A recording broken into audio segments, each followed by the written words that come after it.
Kita mulai dari awal betul, mengulang kembali, mereview apa yang sudah pernah kita sampaikan sebelumnya ya. Kalau dulu parsial, bagian-bagian, hari ini kita coba secara keseluruhan.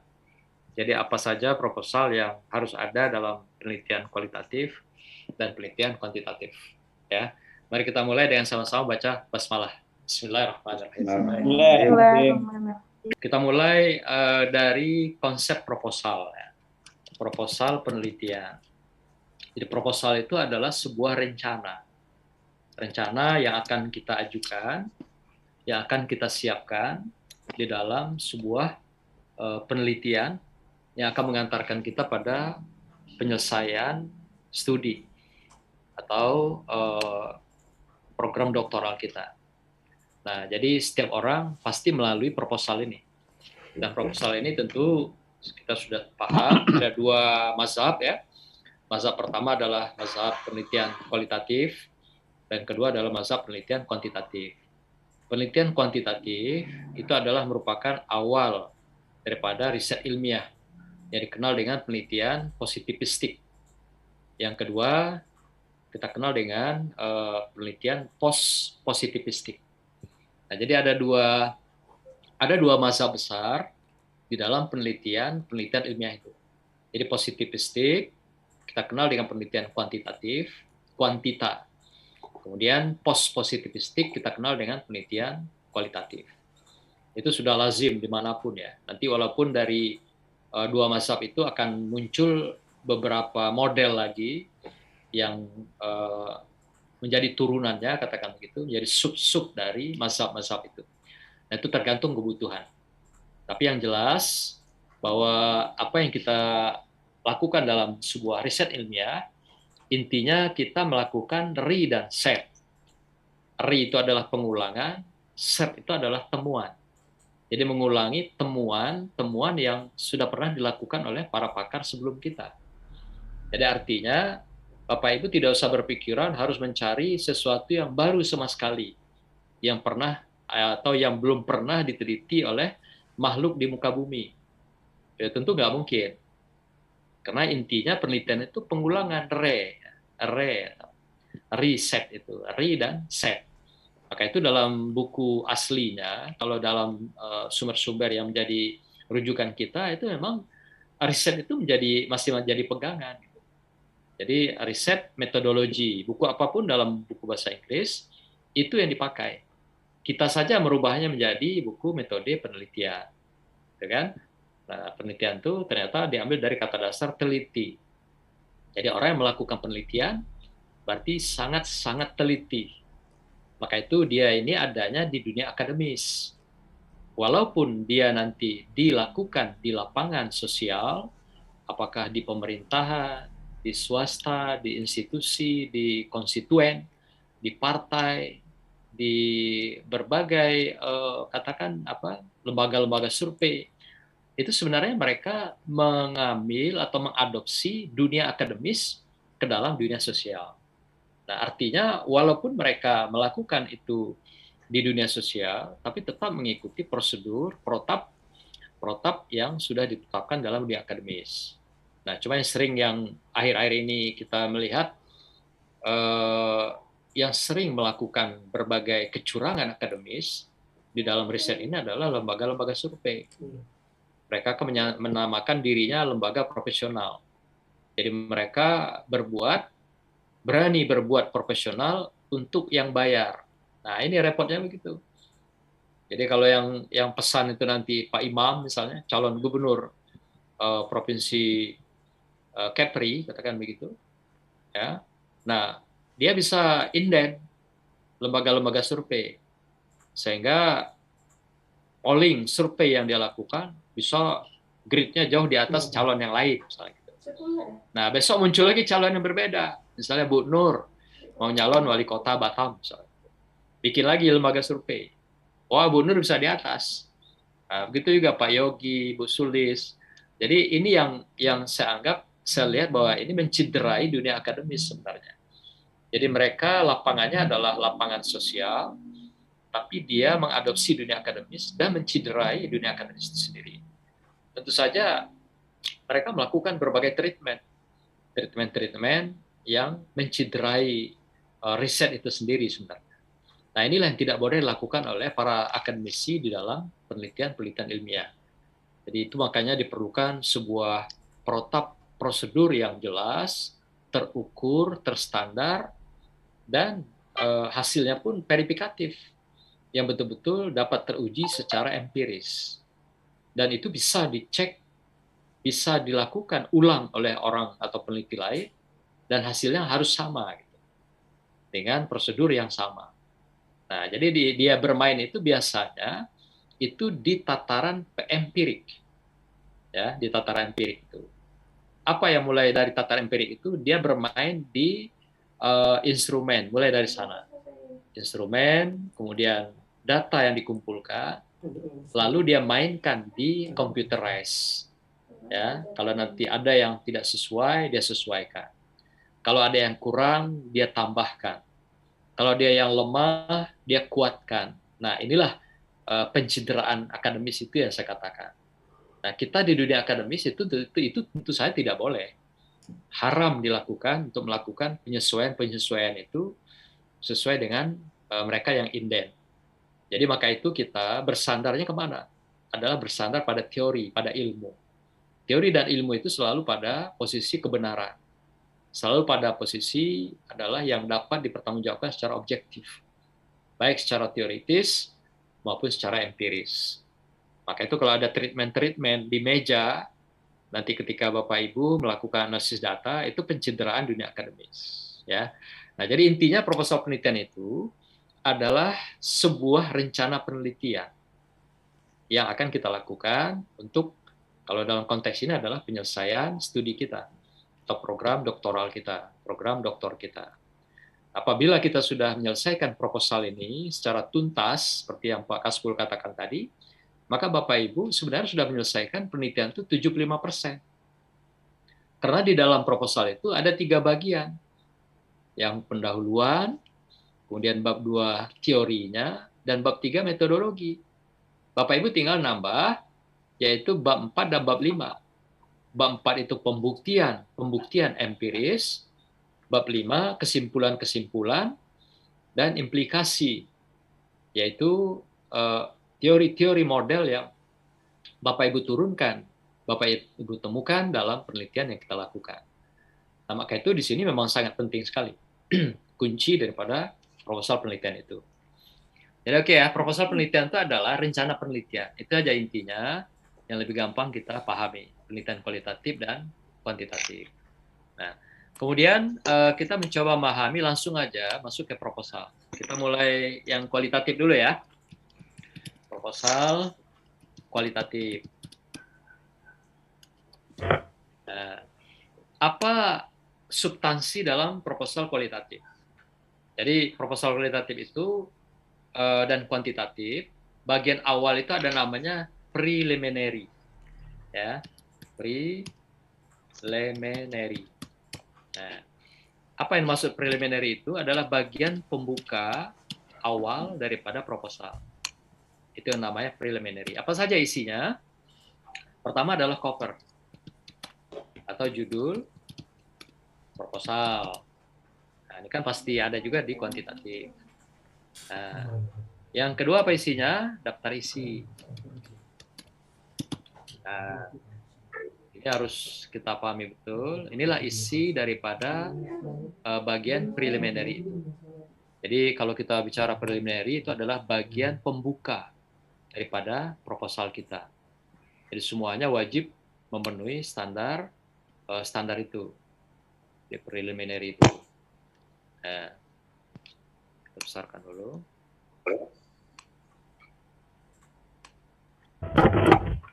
Oke. Nah, jadi preliminary itu bagian depan, katakanlah begitu. Bagian depan dari proposal kita. Dari proposal yang kita siapkan. Apa isinya?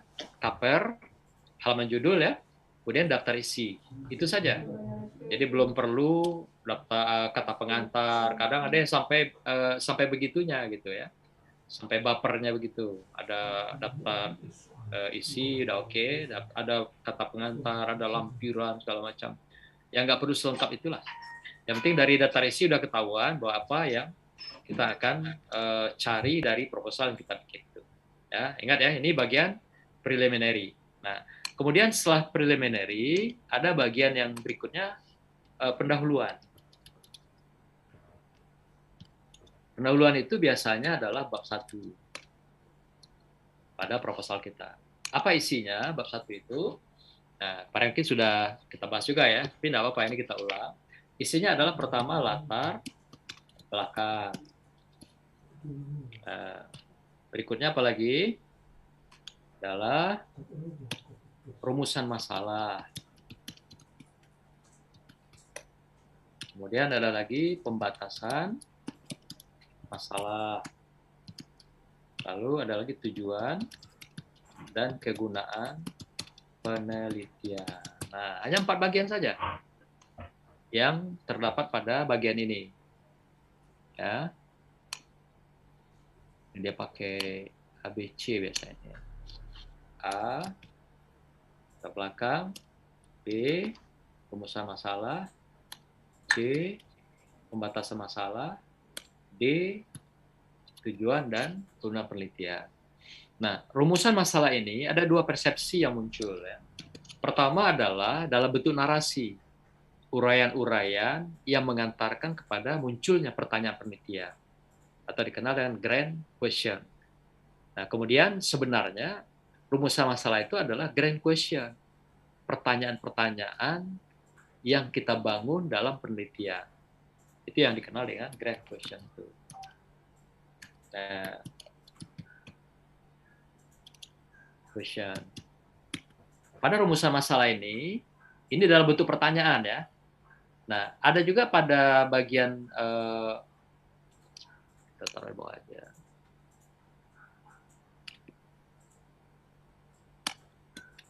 Ada lagi narasi sebelumnya, itu namanya grand theory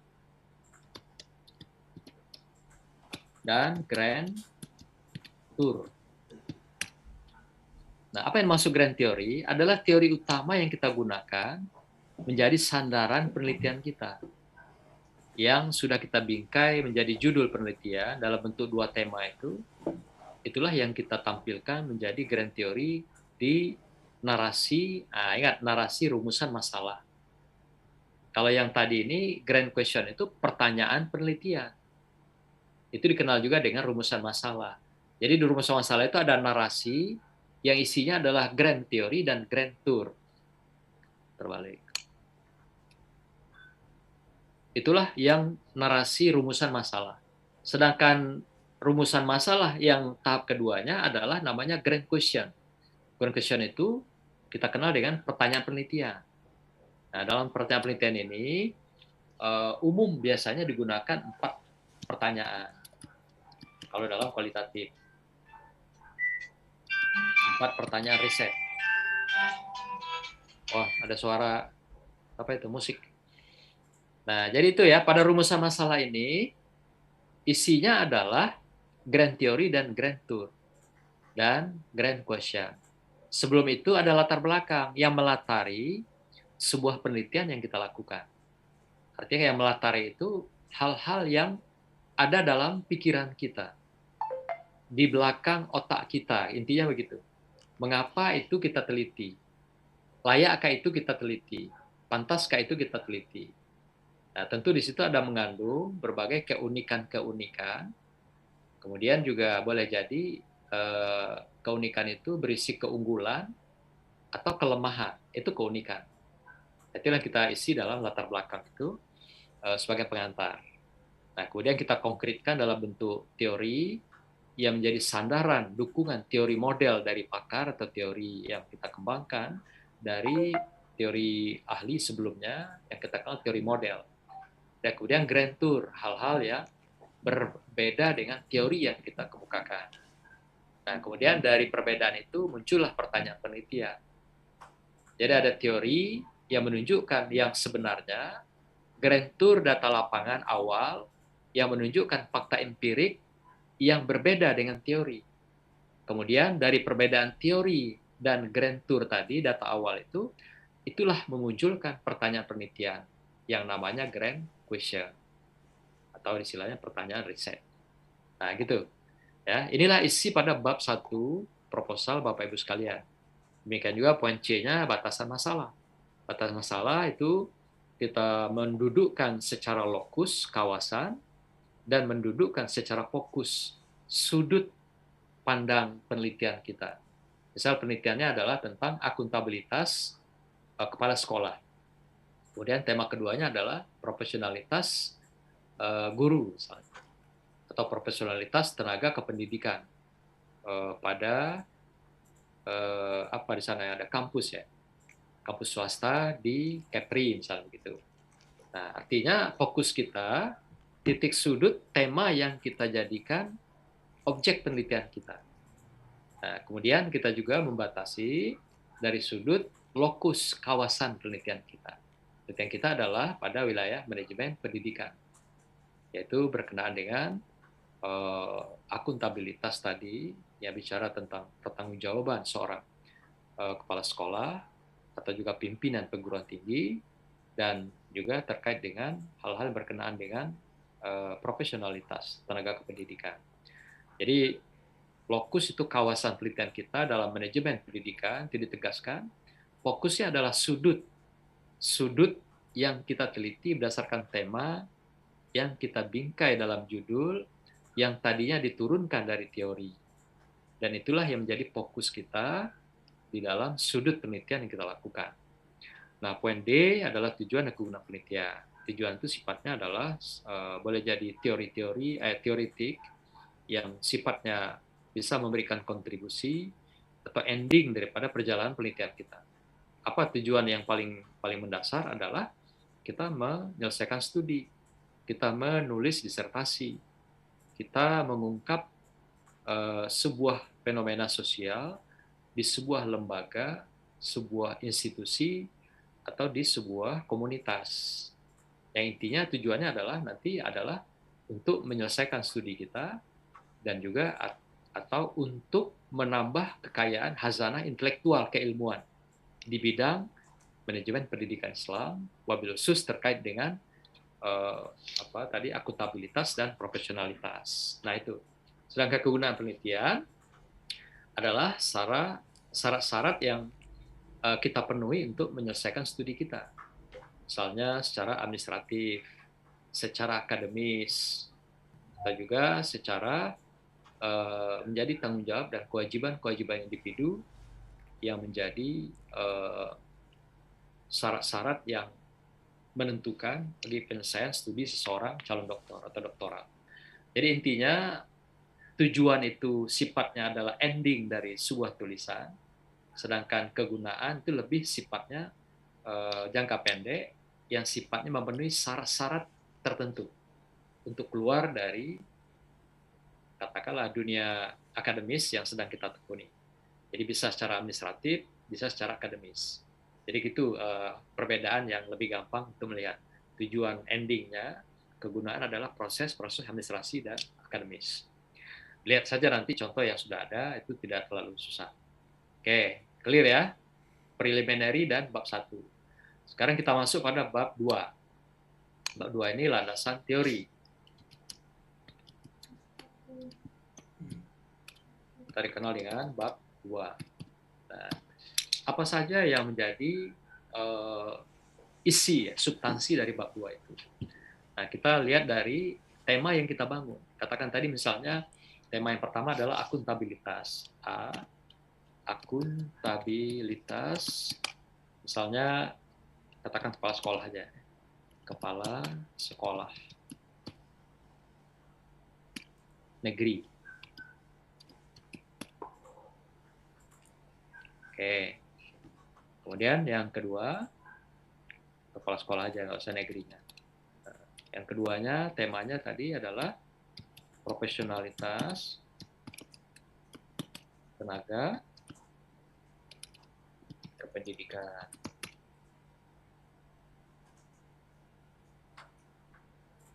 Kita singkat aja SMA ya. Profesional tenaga kependidikan SMA. Ingat, tenaga kependidikan itu artinya karyawan.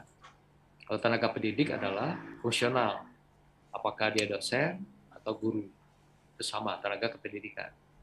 Tapi kalau udah bicara tenaga kependidikan itu karyawan atau pekerjaan-pekerjaan yang berkenaan dengan administrasi. Itulah yang dikenal dengan tenaga kependidikan. Apa contoh kalau di sekolah itu? Misalnya kepala sekolah, kepala TU, ya, kepala laboran, kepala pustaka, apalagi yang di kampus itu, kepala ya itu ya, laboran, pustaka, apalagi ada lagi. Cuma itu ya kalau ada di sekolah ya, pustaka dan laboran, labor itu. Nah, jadi kalau landasan teori pada bab 2 itu hanya ada 3 bagian saja. Bagian yang ketiganya adalah berkenaan dengan studi yang relevan. Oke. Studi yang relevan. Nah, studi ini boleh juga ada yang membuat penelitian. Ya. Ketika penelitian aja. Penelitian yang relevan. Nah, penelitian relevan ini, Bapak Ibu sekalian, ingat, itu adalah penelitian-penelitian yang sudah dilakukan oleh para pendahulu kita. Nah, kita awali dulu dari yang pertama, akuntabilitas sekolah SMA, kemudian profesionalitas tenaga kependidikan. Nah, akuntabilitas ini tema pertama. Ya. Sedangkan profesionalitas tenaga kependidikan adalah tema kedua. Kenapa kita gunakan tema? Ini menjadi khas ya dalam penelitian kualitatif. Jadi itu hanya penamaan-penamaan yang kita bangun atau bingkai dalam judul. Jadi kumpulan-kumpulan tema menjadi sebuah narasi judul, itulah yang namanya tema-tema penelitian dalam penelitian kualitatif. Nah, dalam kuanti nanti tidak dikenal istilah tema, dia mengenal istilah variabel. Walaupun ada juga yang kadang-kadang menyebut di dalam kualitatif juga istilahnya variabel, nggak masalah.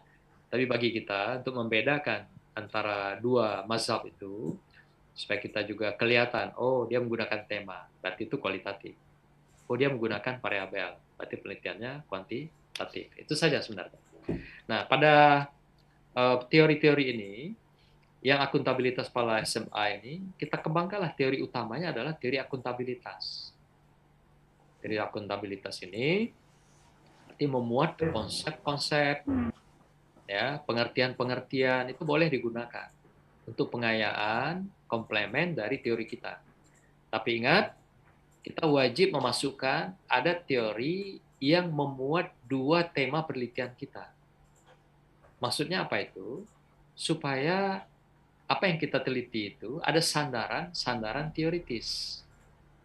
Karena yang nama teori itu adalah sesuatu yang sudah diteliti, sudah terukur, sudah teruji akan kebenarannya secara empiris. Maka itu kalau seperti misalnya akuntabilitas adalah bla bla bla bla, itu belum menjadi teori. Itu masih konsep. Konsep yang sifatnya belum diteliti.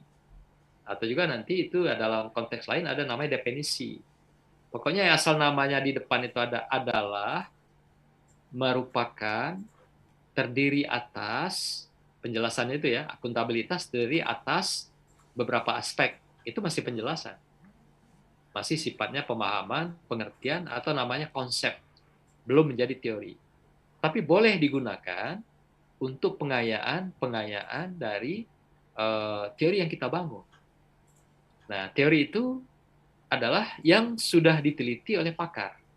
Kita coba ambil contoh teori ini.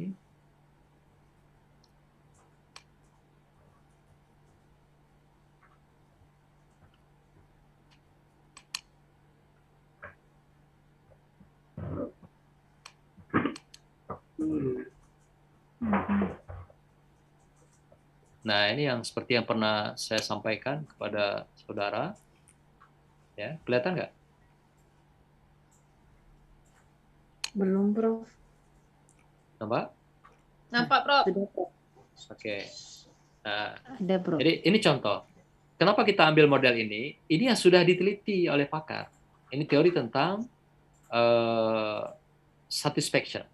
Satisfaction itu kan kepuasan. Di sini penelitiannya, cara mengambilnya bagaimana? Posisi tema sebelah kanan ini adalah untuk tema kedua. Posisi yang sebelah kiri boleh di ring 1 atau ring 2 atau ring 3 di belakang. Ini adalah untuk tema yang ini yang pertama ya. Yang di kanan ini tema kedua. Di sini ada customer loyalty, istilah dari peneliti ini. Customer loyalty ini artinya loyalitas pelanggan. Nah, di sebelah kirinya boleh diambil. Apakah mau diambil di sini customer satisfaction? Jadi ketika kita angkat misalnya kepuasan pelanggan, ini akan berkontribusi kepada loyalitas pelanggan. Jadi kalau orang belum puas, pasti dia nggak loyal. Loyal itu kan setia, konsisten, komit, bertanggung jawab, cinta setengah mati, itu loyal. Tapi kuncinya apa? Dia puas dulu gitu. Nah, maka itu kalau ada di antara saudara ditinggalkan orang-orang terkasih misalnya, berarti dia ada yang tidak puas itu dengan Bapak Ibu. Sehingga dia tidak jadi orang yang loyal. Nah, itu secara teori begini. Ya, logika teorinya seperti itu. Jadi loyalitas itu, kesetiaan itu akan muncul ketika dia puas. Begitu logika dalam menarik teori itu. Atau juga menggunakan yang lain. Di sini ada juga service quality. Jadi kualitas dalam service. Kualitas service itu berarti sesuatu yang melebihi harapan. Itulah kualitas. Mintanya 5 dikasih 7. Minta 7 dikasih 9. Itu kualitas. Tapi kalau diminta 5 dikasih 3, itu tidak berkualitas. Ya, diminta 7 dikasih 5. Itu tidak memenuhi harapan. Jadi standar kualitas itu adalah satu grade dari standar harapan yang diberikan pada seseorang atau sekelompok orang, itulah kualitas. Orang kan sering dengan mudah, oh kualitas ini mana? Kok tidak berkualitas? Hanya bisa ngomong gitu. Jadi kualitas itu sesuatu yang diberikan adalah melebihi dari standar harapan. Nah, jadi itu yang menjadi pilihan. Nah, atau juga di sini ada product quality, kualitas produknya gitu. Seperti apa itu? Hasil dari sebuah pekerjaan. Jadi misalnya anak-anak dalam sebuah sekolah, hasilnya seperti apa? Katakan kelulusan 100%. Plus dengan produk anak-anak itu nilainya juga di atas 90 rata-rata. Itulah produk. Jadi bukan hanya lulus, tapi produk kelulusannya itu berkualitas. Di atas 95 misalnya rata-rata, itu menunjukkan kualitas produk. Jadi bukan hanya sekedar berproduk, tapi ada standar produk yang melebihi dari harapan. Jadi kalau sudah bicara kualitas, sesuatu yang kita berikan melebihi dari standar harapan. Satu grade saja itu sudah kualitas. Kalau pas-pasan, itu baru efektif. Nah, itu beda kualitas dengan efektif. Jadi kalau standar layanan yang kita berikan itu baru pas-pasan, sesuai tagihan, dari aturannya, ya, dari norma yang kita jadikan standar, dari teori, itu baru efektif. Tapi kalau sudah mau bicara kualitas, harus satu grade atau 2 grade di atas standar. Barulah itu menjadi pernyataan atau produk yang berkualitas. Nah, begitu. Jadi inilah cara-cara Bapak Ibu mengambil atau menurunkan teori itu menjadi judul kita. Jadi Bapak Ibu di sini boleh ambil misalnya loyalty customer atau loyalitas pelanggan. Jadi pelanggan yang loyal itu apa sebabnya? Karena kepuasan daripada yang diterima oleh pelanggan. Kemudian bisa juga karena kualitas servis yang melebihi harapan. Bisa juga karena faktor kualitas produk yang juga melebihi harapan. Atau juga di sini yang agak lebih spesifik yaitu personal faktor, faktor orangnya gitu. Jadi dia menjadi pelanggan itu yang setia, menjadi pelanggan yang loyal, itu kena melihat orangnya. Mungkin cara bicaranya, senyumnya, layanannya gitu ya. Mungkin datang tuh nunduk-nunduk begitu. Itu punya kesan tersendiri ya bagi pelanggan. Maka itu ada sponsorship itu mengatakan bahwa kesan pertama begitu menggoda. selanjutnya terserah Anda. Wah, itu kan pesan yang walaupun ringan, tapi sebenarnya ketika orang datang pertama kali itu, berilah servis semaksimal mungkin yang berkualitas. Selanjutnya, dia akan mengenang Anda selama hayat. Ya, budi yang baik itu akan selalu dikenang sampai fisik kita di kalang tanah. Kira-kira begitu ya kalau bahasa Melayu gitu ya. Nah, jadi ini salah satu cara kita menampilkan teori-teori itu. Ada juga yang lain, ini teori dari Delon ya. Kalau tadi siapa ini? Depiction nggak kelihatan, kurang besar ya. Siapa ini? Sebelah kiri nih. Nggak kelihatan, tapi bukunya ada ya. Nah, yang berikutnya ada lagi model misalnya ini, si Delon. Nah, ini tentang impact organisasi. Jadi apa yang menjadi impact organisasi itu, nilai tambah, added value, organisasi itu bagi karyawan yang kita teliti misalnya, atau bagi guru, bagi dosen, atau bagi customer. Nah, ini bisa kita ambil. Jadi impact organisasi itu akan memberikan nilai tambah kalau di sini juga sama ya, ada istilahnya dari individu impact. Jadi orang-orang itu secara individu punya kontribusi dalam lembaga. Barulah lembaga itu punya impact, punya nilai tambah. Atau juga di sini ada user satisfaction, kepuasan pengguna. Nah, itu juga akan memberikan impact pada organisasi. Nah, ada juga di sini kualitas sistem, ada juga kualitas informasi. Nah, ini boleh diambil. Jadi sebelah kanan ini saya ulangi adalah posisi untuk tema kedua. Sedangkan ring 1 yang kotak-kotak ini, ring 2, ring 3 ini boleh untuk tema pertama.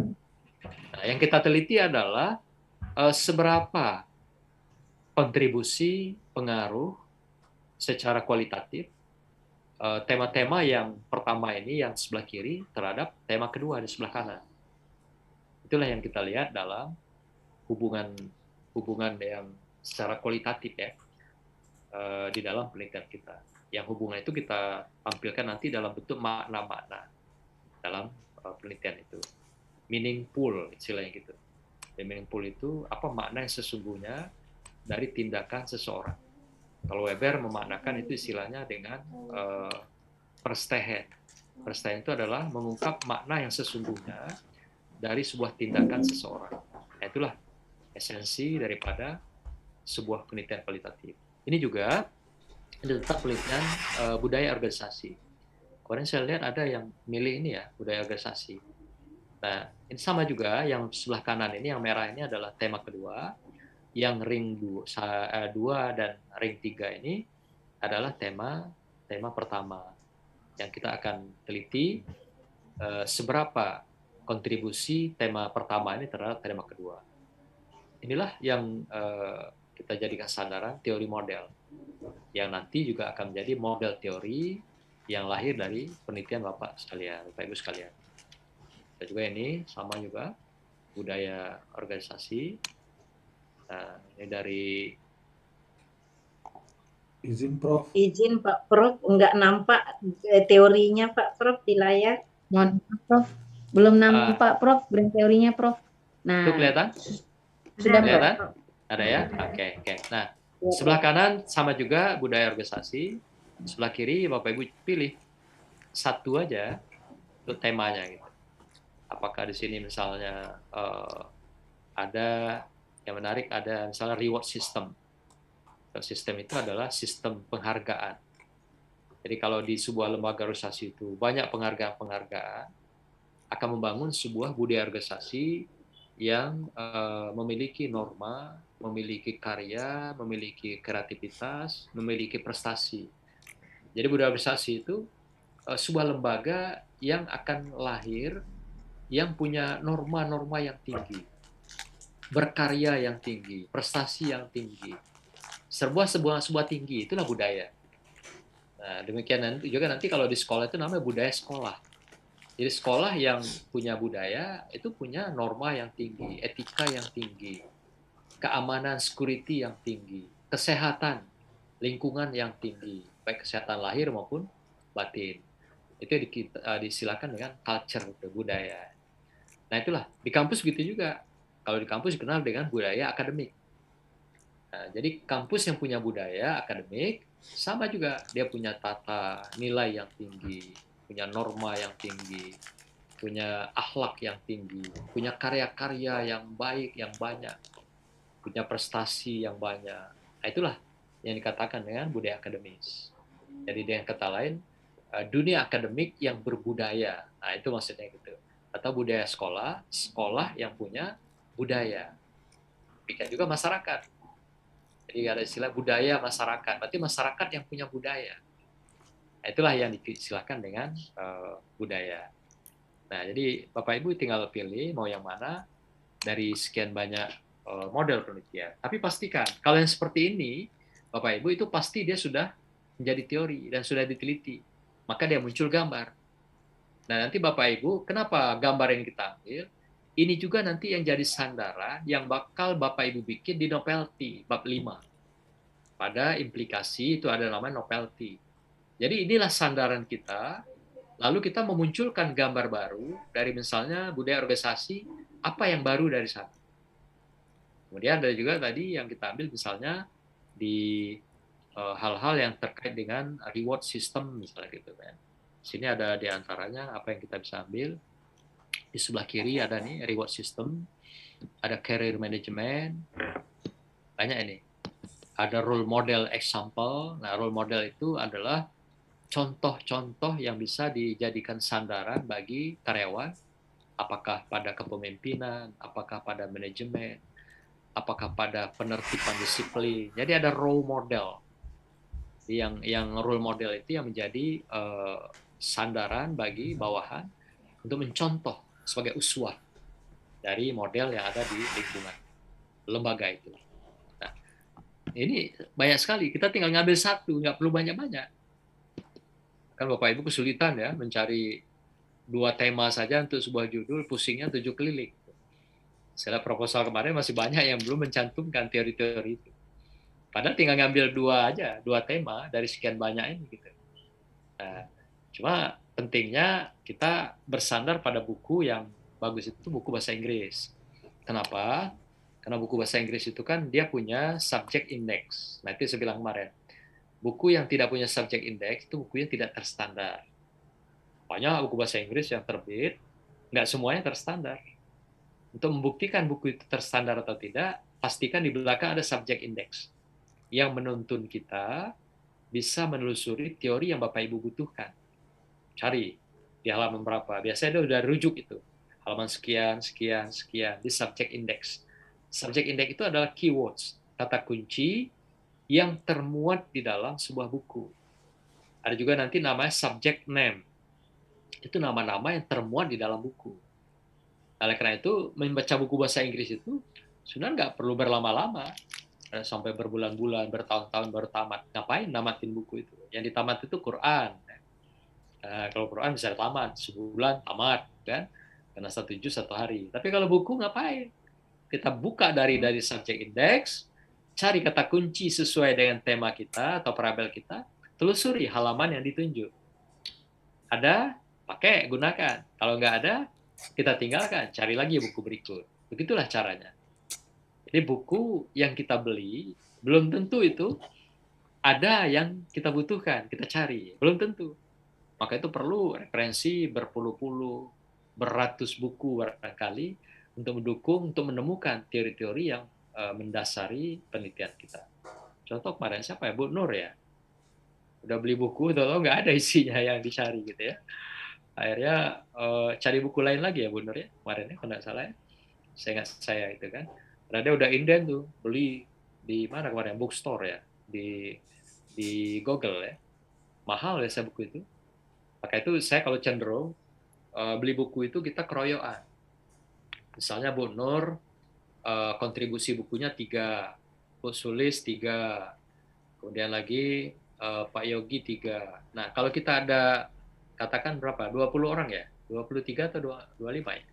Nah, kalau 25 kali 3 buku saja tiap orang, berarti kan sudah punya 75 buku. Saling sharing aja.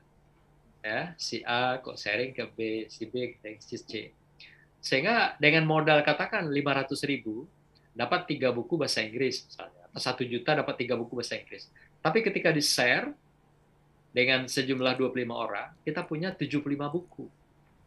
Jadi pastikan teman yang sudah punya buku ini share ke kawan judulnya, supaya judulnya nanti nggak berlapis.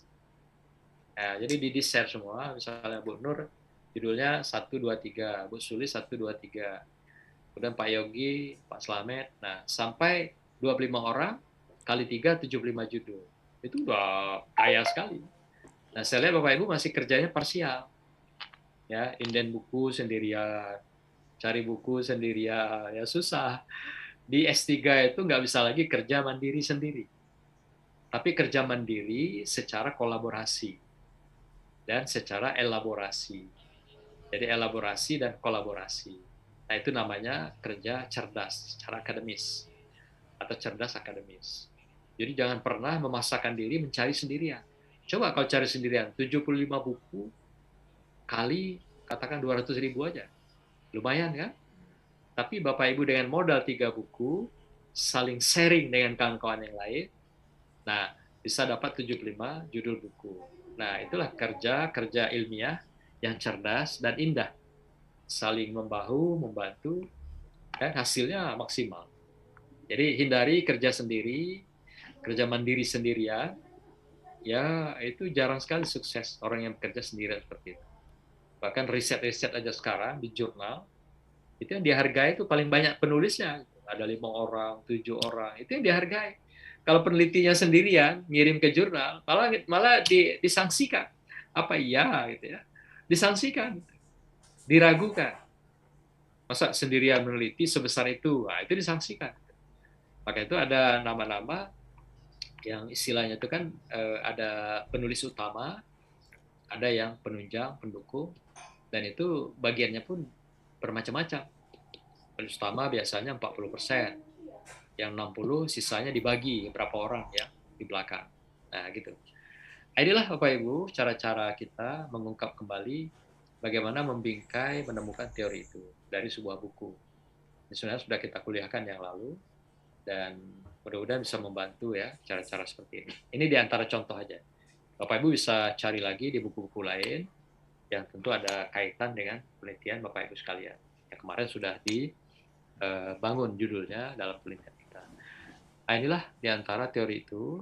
Kita kembali ke yang tadi.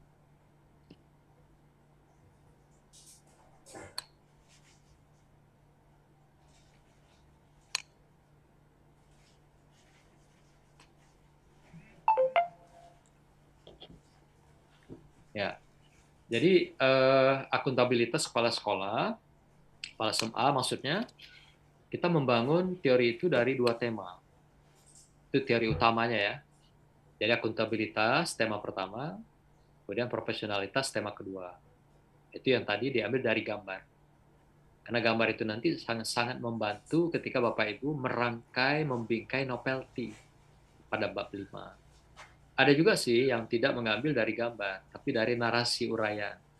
Nah, kesulitan nanti dia membangun novelty, temuan penelitian pada bab 5, itu nggak ada sandaran gitu. Tidak ada rujukan model. Kita ini kan lebih gampang bekerja itu berdasarkan dari model yang sudah ada. Maka itu saya selalu sarankan, utamakan teori itu yang ada gambarnya. Jadi selain narasi yang dibangun oleh peneliti, tapi ada gambar yang dia bingkai, dia bangun dari hasil penelitiannya itu. Sehingga itu menjadi teori model kita. Dari teori model itu melahirkan model teori. Nah, gitu. Model teori punya Bapak Ibu. Teori model punya pakar. Itulah nanti kita lihat dari 2 tema itu mana saja yang baru, kebaruannya, novelty-nya dari hasil penelitian, temuan penelitian kita. Jadi dari tema pertama, oh yang muncul yang barunya ini. Jadi misalnya seperti akuntabilitas. Upaya-upaya strategis untuk meningkatkan akuntabilitas itu, di luar dari temuan penelitian, ada hal-hal lain yang kita temukan, yang sangat penting, prinsip, dan strategis. Itu yang kita berikan tambahan kotak baru dari akuntabilitas. Pun begitu juga profesionalitas. Profesionalitas selain dia diberikan kontribusi oleh akuntabilitas, ada hal-hal lain yang bisa meningkatkan profesionalitas itu. Yang kita temukan justru tidak berkaitan dengan akuntabilitas, tapi ada hal-hal lain yang penting, prinsip, dan strategis bisa meningkatkan profesionalitas. Nah, gitu. Kemudian penelitian relevan, artinya penelitian yang pernah dilakukan oleh pakar. Apa yang kita jadikan penelitian relevan itu adalah disertasi dan jurnal. Yang tetap kita gunakan adalah 10 tahun terakhir. Selain teori-teori yang kita ambil dari buku tadi juga 10 tahun terakhir. Jadi kalau Bapak Ibu mau selesai nanti katakan 2025, misalnya gitu ya, ambil bukunya tahun 2015, tarik ke belakang. Kalau ada yang mau selesai nanti 2007 misalnya, ambil bukunya tarik dari 2017. Tapi kalau ada yang mau selesai 2023, cukup ambil bukunya rujukan dari 2013. Nah, begitu caranya. Ya, mudah-mudahan semua selesai di 2023. Pak Kaspul udah pontang-panting itu membantu mencari jalan, memudahkan Bapak Ibu sekalian bisa selesai cepat. Ya, masuknya berjamaah, selesai pun berjamaah, gitu ya. Jadi nggak ada yang ketinggalan. Itu kalau ada yang nanti katakan kesulitan di lapangan, jangan berdiam diri, komunikasikan dengan pimpinan, terutama Pak Kaspul, yang merupakan leading sektor terdepan, yang memberikan solusi dan juga jalan keluar yang sangat-sangat baik untuk Bapak Ibu sekalian. Termasuk sekarang ini ya, kebijakan untuk melakukan seminar proposal misalnya dengan percepatan, maka dengan nanti polanya akan ke Batam, saya dengar lebih ringan biayanya ketimbang Bapak Ibu yang ke Jambi gitu kan. Itu tinggal teknis nanti bagaimana bisa dilaksanakan. Jadi penelitian relevan itu, kalau penelitian kualitatif, cukup 4 disertasi dan 4 jurnal. Maksudnya 4 disertasi itu 2 disertasi milik tema pertama, akuntabilitas, dan 2 disertasi milik tema kedua, profesionalitas. Maka jumlahnya 4. Nah, kemudian jurnal juga begitu. Karena kita punya 2 tema, maka 2 jurnal milik akuntabilitas, 2 jurnal milik profesionalitas. Itulah isi daripada penelitian relevan. Kemudian kita bukan hanya mengonggok judul disertasi dan jurnal. Kita menguraikan apa kesamaan antara penelitian yang dilakukan peneliti sebelum kita ya, dengan peneliti yang akan kita lakukan. Penelitian sudah berarti ya, penelitian yang sudah dilakukan oleh pakar sesudah kita dengan penelitian kita lakukan. Apa yang menjadi kesamaan? Kemudian apa yang beda antara punya mereka dengan punya kita? Nah, mereka mungkin menekankan pada lokusnya, pada fokus, pada aspek tertentu. Misal akuntabilitas, dia melihat pada sisi disiplin. Atau akuntabilitas, dia melihat pada sisi laporan, bulanan, secara administratif. Kan akuntabilitas juga. Nah, tapi kita melihat sisi lain yang berbeda dari mereka tentang akuntabilitas. Karena akuntabilitas itu, tanggung jawab itu banyak sekali. Ada secara administratif, ada secara manajerial, ada secara kepemimpinan, ada secara keorganisasian, banyak sekali. Nah, kita batasi pada sudut tertentu tentang akuntabilitas. Maka itu beda itu nanti muncul di sintesis.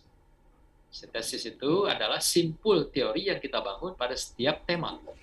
Misalnya akuntabilitas pada SMA, sudah kita bangun teorinya berhalaman-halaman, kemudian di alinea terakhir kita kunci. Berdasarkan teori yang telah dikemukakan, maka yang dimaksud dengan akuntabilitas kepala SMA dalam penelitian ini adalah bla bla bla bla. Mengapa itu harus ada? Kunci daripada semua teori itu namanya sintesis, supaya kita punya beda antara penelitian kita dengan teori yang kita gunakan dengan penelitian orang lain. Nah, jadi kesamaannya ada, tapi ada perbedaan berdasarkan teori kita.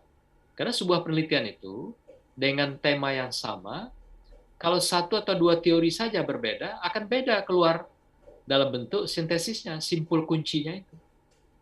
Nah, setelah tahu sintesis, maka diakhiri dengan adanya indikator. Indikator setelah adanya sintesis itu. Jadi bunyi bahasa indikatornya seperti apa? Adapun indikatornya adalah bla bla bla bla. Sebagai lanjutan dari sintesis tadi. Nah, sama juga dengan tema yang kedua. Jadi kita bangun sintesis dan kita bangun indikator. Indikator itu untuk mengukur nanti apakah dia akuntabel atau tidak. Itu dari indikator itulah yang kita jadikan ukuran. Apakah dia profesional atau tidak, dari indikator itu yang kita menjadikan ukuran. Jadi kalau Bapak Ibu nggak punya indikator, otomatis nggak tahu ngukur akuntabilitasnya seperti apa. Ngukur profesionalitas seseorang seperti apa. Gitu. Dengan apa mau diukur. Itulah pentingnya kenapa kita bangun di akhir dari teori itu ada sintesis dan ada indikator. Jadi ini alasannya ya, yang sangat logis dan rasional. Oke, kita lewati bab 2. Kemudian bab berikutnya berkenaan dengan bab 3. Bab 3 itu adalah memuat metodologi penelitian.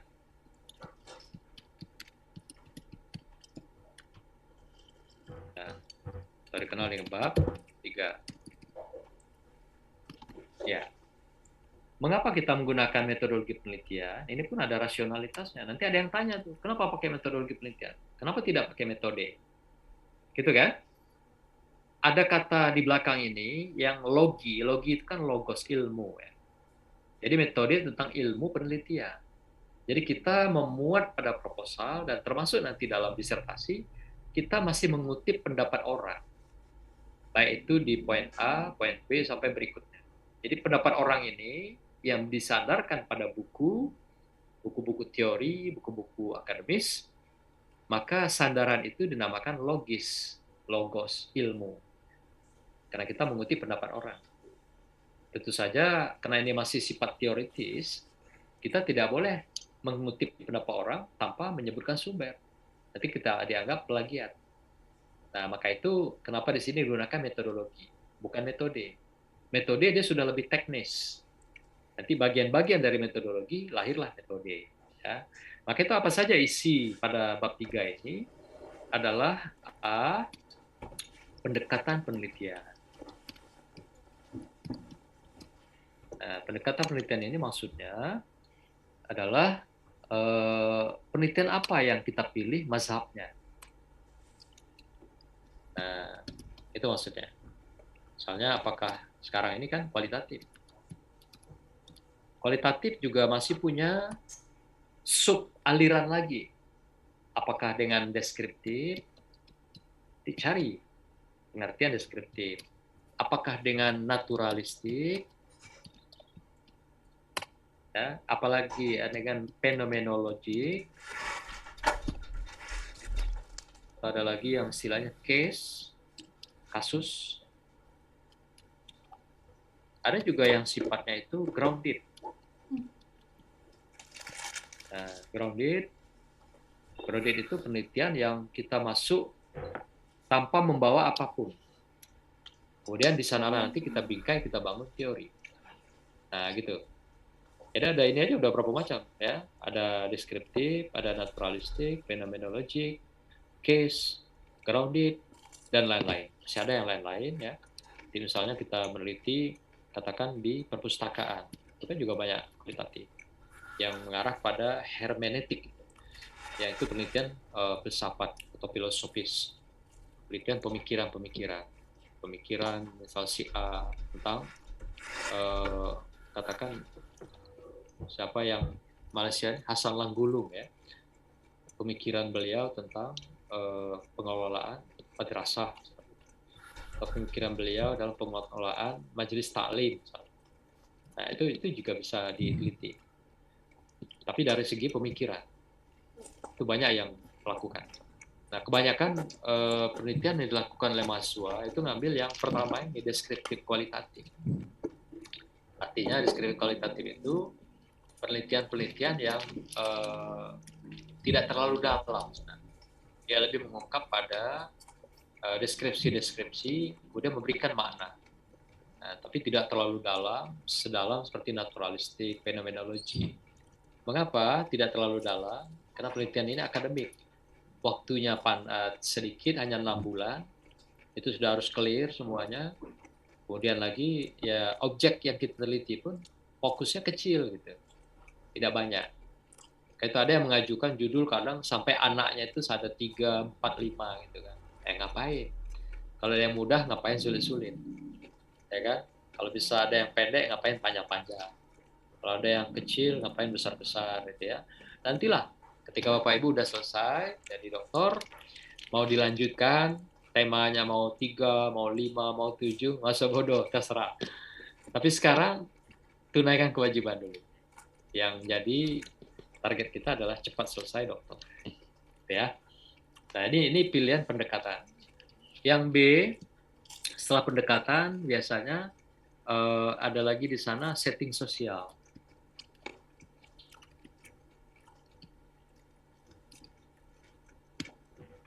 Setting sosial ini bahasa kitanya itu adalah sama dengan populasi atau lokasi penelitian. Nah, kadang ada yang bingung juga ini. Apa itu setting sosial? Itu memang bahasa penelitian kualitatif. Bahasa kitanya adalah lokasi penelitian. Yang C-nya apa? Setting sosial ini biasa digabung ya, setting sosial dan subjek penelitian.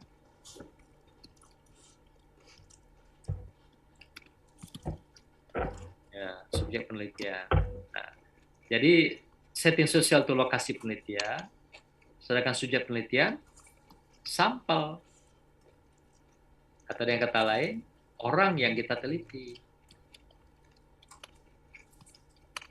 Diteliti. Nah, gitu ya. Atau dengan kata lain, ini adalah sampel. Lokasi penelitian itu adalah populasi secara keseluruhan. Sampel juga sebenarnya, secara keseluruhan.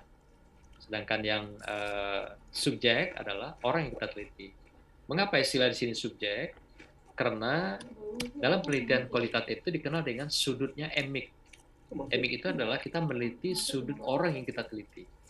Itu namanya emik. Jadi meneliti dengan mengungkap fakta empirik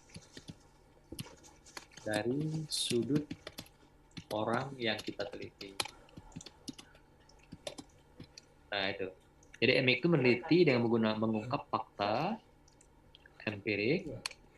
Yang kita kemarin jualan itu lah. Empiris ya, empirik atau empiris sama dari sudut orang yang kita teliti. Itu namanya emik. Nah, nanti dalam kuantitatif kita kenal lagi namanya etik. Etik itu dari sudut kita peneliti. Jadi kita meneliti populasi sampel itu dari sudut kita. Karena kita sudah siapkan angketnya atau tesnya, mereka mengikuti maunya kita dari apa yang sudah kita siapkan. Kalau di kualitatif enggak, kita mengikuti mereka. Apa yang terjadi, apa yang mereka lakukan di dalam perilaku sosial di lingkup mereka, di sekolah, di kampus, di organisasi, kita mengikuti apa yang terjadi secara alamiah itu. Nah ini bedanya dengan tadi sudut etik. Etik itu dari sudut kita. Jadi apa yang kita inginkan, apa yang kita mau, itu sudah disetting di dalam angket atau tes yang kita buat. Nah itulah yang kita jajal ke mereka, dipaksakan menjawab pertanyaan kita atau pernyataan kita. Kalau dia tes, pertanyaan. Kalau dia angket, pernyataan atau statement. Kalau dia tes, dia menjadi questionnaire. Kalau dia minta data-data informasi, itu namanya dengan angket. Nah, dalam kualitatif nggak dikenal tes maupun angket itu. Dia menggunakan panduan observasi, panduan wawancara, panduan dokumentasi. Lalu nanti terakhir adalah triangulasi dengan teori. Nah, gitu. Yang bagian ketiga adalah data penelitian, setting sosial dan subjek penelitian. Yang ketiga jenis data penelitian. Biasanya itu jenis dan sumber data. Sumber itu dari siapa? Yang kita akan bingkai. Yang D, teknik pengumpulan data. Nah, ini biasanya dikenal dengan instrumen penelitian. Kemudian teknik analisis data. Lalu rencana penelitian. Nah, ini biasanya disesuaikan. Kalau teknik analisis data ini disesuaikan dengan kebutuhan kita berkenaan dengan jenis penelitian, jenis aliran tadi yang kita gunakan. Biasanya populer itu kan ada dengan Mel-Huberman, flowchart analisis atau analisis data mengalir, atau modelnya Spreadley. Spreadley itu analisis tema. Tema-tema ditemukan di lapangan, itu yang menjadi teknik analisis data mereka. Atau juga model-model yang naturalistik misalnya, yang menggunakan beberapa domain-domain dalam penelitian. Itu dalam buku metodologi penelitian akan terungkap banyak teknik analisis data yang kita lakukan, tergantung jenis penelitian yang kita lakukan. Nah, inilah yang ada pada bab 3, Bapak Ibu sekalian, di proposal kita. Ini sudah baku lah ya, artinya ini sudah permanen kalau kita buat sebuah proposal. Nah, coba kita lihat di belakang tadi. Nah, ya, pendahuluan bab 1 ada 4 poin. Kemudian landasan teori bab 2 ada 3 poin. Kemudian metodologi penelitian pada bab 3 ada 6 ya. 6 poin ya. Sub-sub pembahasan. Pendekatan, setting sosial dan subjek, jenis dan sumber data penelitian, teknik pengumpulan data, teknik analisis data, rencana penelitian. Kita teruskan dulu, nanti baru kita dialog ya. Apalagi yang perlu kita siapkan di sini? Ada namanya daftar pustaka. Pustaka ya. Nah, daftar pustaka ini memuat buku-buku rujukan kita 10 tahun terakhir. Ini juga jurnal penelitian 10 tahun terakhir.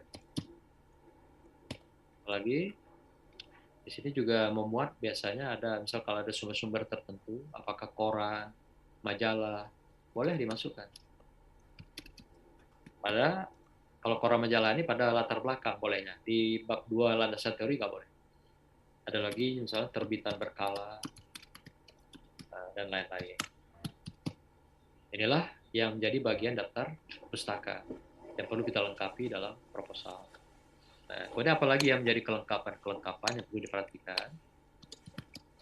Kelengkapan itu untuk kesempurnaan proposal. Ya, halaman. Ada berapa halaman itu? Proposal disertasi itu 40 halaman. Kemarin tugas Bapak Ibu itu ada yang di bawah 25 halaman. Dicek oleh Pak Kasbul, 25 halaman, 26 halaman, ada yang nggak sampai 30. Nah, bagi kemarin yang belum lengkap 40, lengkapi 40 halaman. Dengan rincian, itu ada bagiannya ya, prosentasenya. Jadi bab 1, itu biasanya 12,5 ya, kalau nggak salah. Nanti coba dicek lagi, itu ada di dalam buku panduan. Kemudian bab 2, pada salah 45%.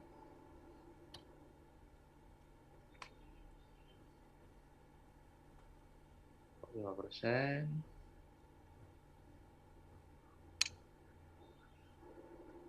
Bab 3.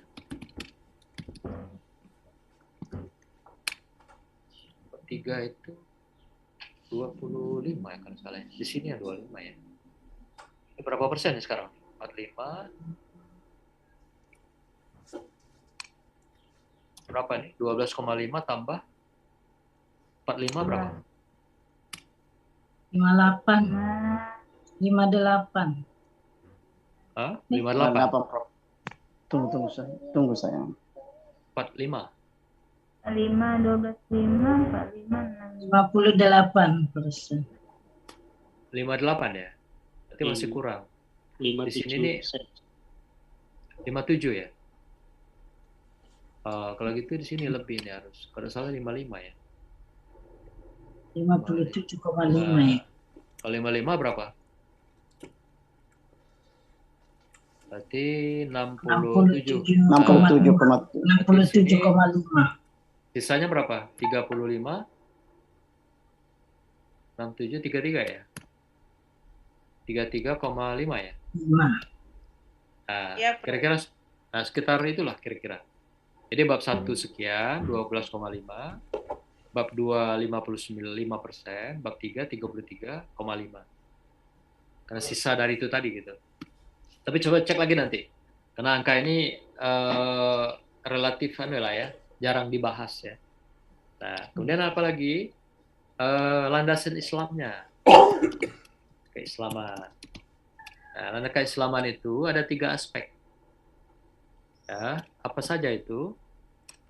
Pemikiran keislaman dari para pakar. Kemudian ayat, kemudian hadis. Nah, boleh ya, satu-satu nggak apa-apa. Dari pakar siapa? Terkait dengan tema kita itu. Dia menjadi tagihan ya. Kemudian nanti ada lagi catatan-catatan kaki. Itu yang di bawah. Kita boleh footnote ya. Footnote itu bervariasi. Kalau model yang lama itu lurus ya, ngikuti sunnah komputer. Kalau bahasa saya begitu. Sekarang itu nampaknya Pak Dir merubah, khususnya Wadir 1 ya. Dia ketuk ke dalam. Ketuk ke dalam, masuk berapa ketukan itu sebenarnya merubah sunnah komputer. Nah, kita kalau awalnya enggak, dari awal dia sudah otomatis itu. Tekan 1 tinggal ketik, tekan 2 tinggal ketik. Jadi dia lurus saja, model block style. Nah, itu kita tiru sebenarnya model di Harvard University itu, yang menggunakan model yang lama itu. Nah, sekarang dia rubah baru, yang digunakan dengan mengetuk ke dalam. Tapi nggak apa-apa, intinya itu adalah untuk pertanggungjawaban ilmiah akademis daripada karya ilmiah kita. Itu penting juga, nggak masalah.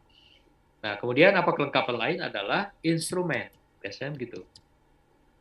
Instrumen penelitian.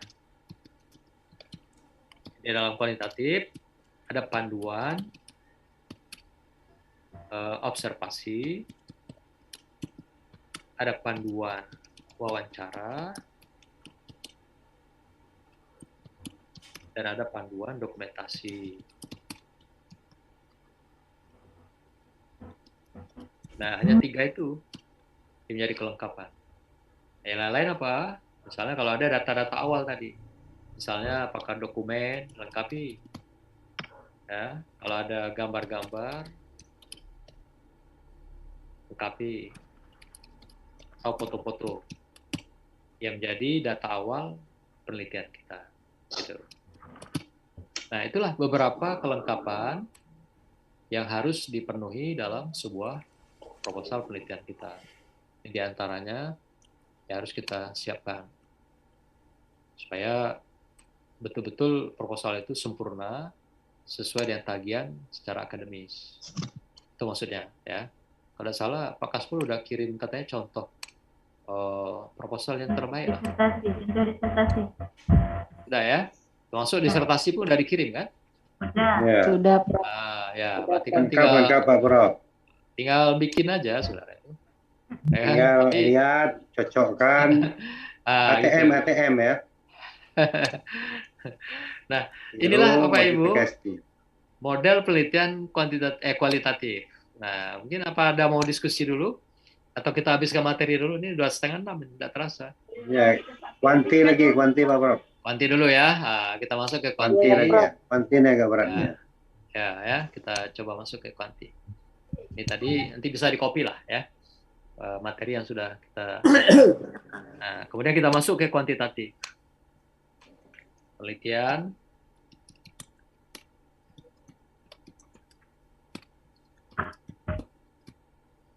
Kuantitatif. Nah, prinsipnya pada bagian awal cover ya. Cover itu sama lah. Cover, judul,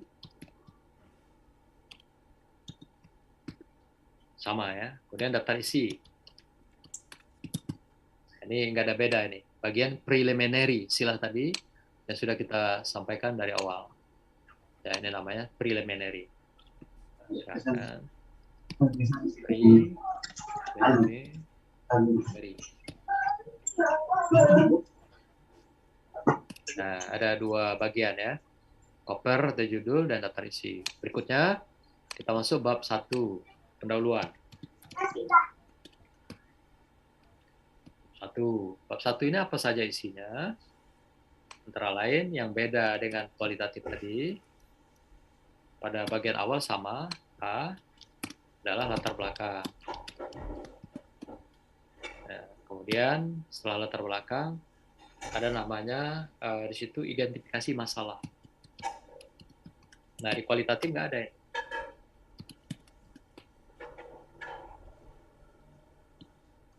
Kemudian ada lagi nanti rumusan masalah. Ada lagi nanti pembatasan penelitian.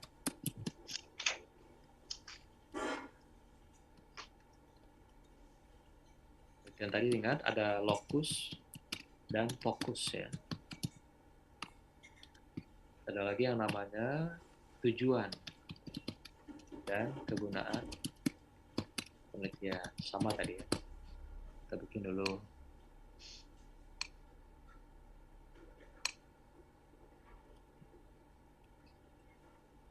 Oke. C.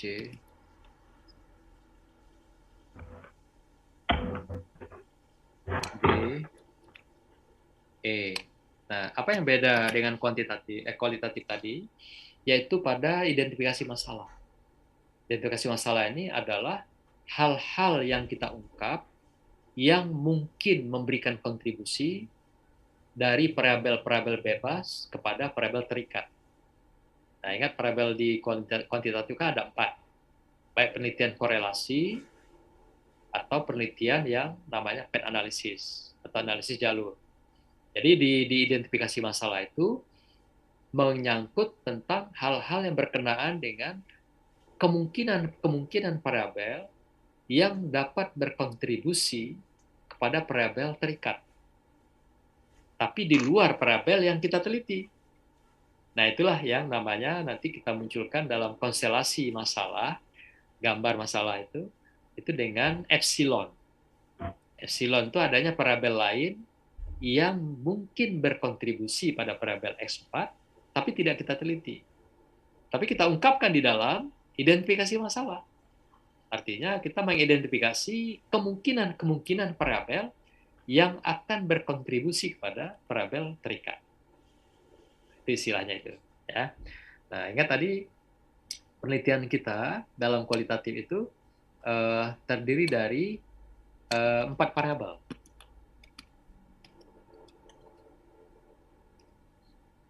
Dengan keterangannya 1 variabel terikat dan 3 variabel bebas. Nah, itu ya. Kita besarkan dulu. Oke.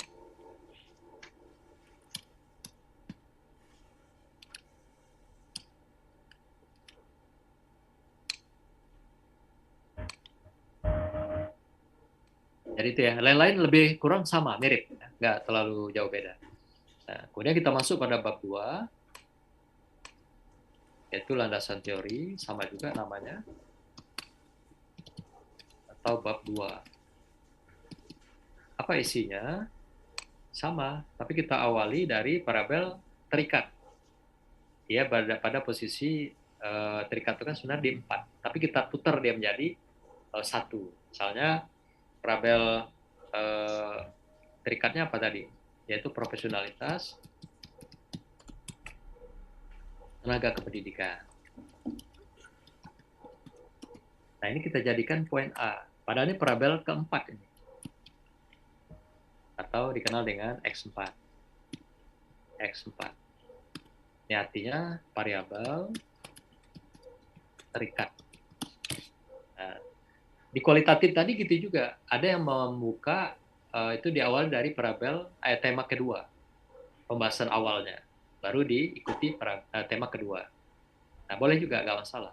Ada juga yang mengikuti alur aja, tema 1 dulu, tema kedua. Yang penting kita paham posisi masing-masing. Nah, kalau di sini, di kuantitatif ini memang dianjurkan. Kita awali berangkat dari parabel X4 atau parabel terikat.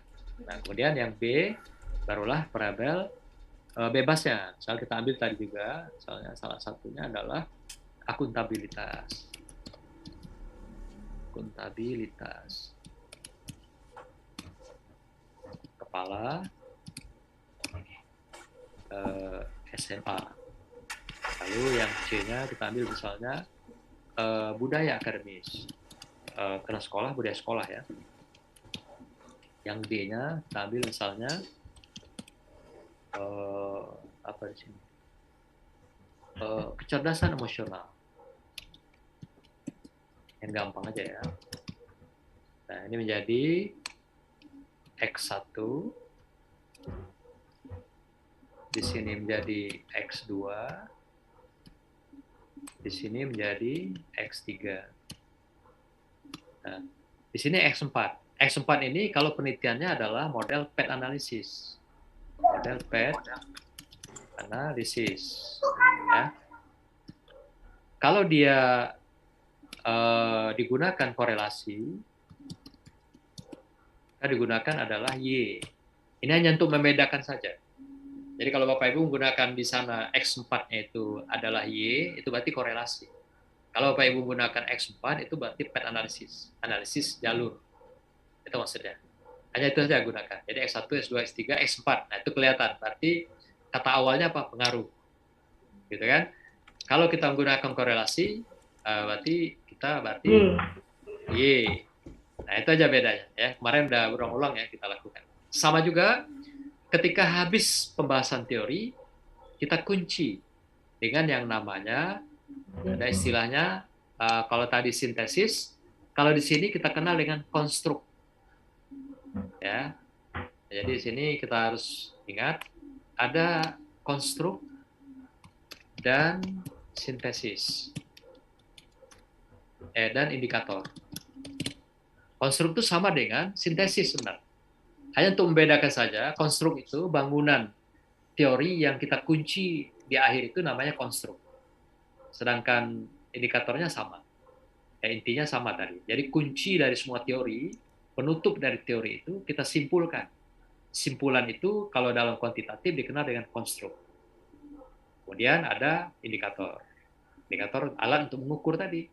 Misalnya, apa yang menjadi ukuran untuk melihat seseorang itu profesional. Nah, itulah indikator. Apa yang kita jadikan ukuran untuk melihat sekolah itu punya budaya. Apa yang kita lihat, sekolah itu kepala sekolahnya cerdas. Nah, ini ukurannya gitu. Itulah indikator istilahnya. Ya. Nah, kemudian setelah habis teori, ada lagi poin E-nya yang di dalam kuantitatif itu dikenal dengan istilahnya kerangka berpikir.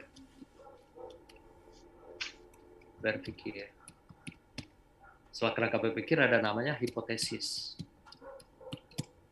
Nah, hipotesis ini namanya hipotesis deskriptif atau hipotesis teori ya.